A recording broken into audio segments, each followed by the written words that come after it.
அஸ்ஸலாமு அலைக்கும் வரஹமத்துல்லாஹி வபர்காத்துஹு.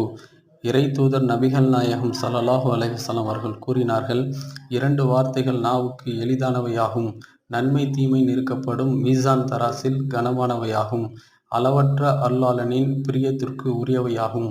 அவை சுபஹானல்லாஹில் அலீம், சுபஹானல்லாஹி வபிஹம்திஹி. பொருள்: கண்ணியமிக்க அல்லாவை துதிக்கிறேன், அவனை போற்றி புகழ்ந்து துதி செய்கிறேன்.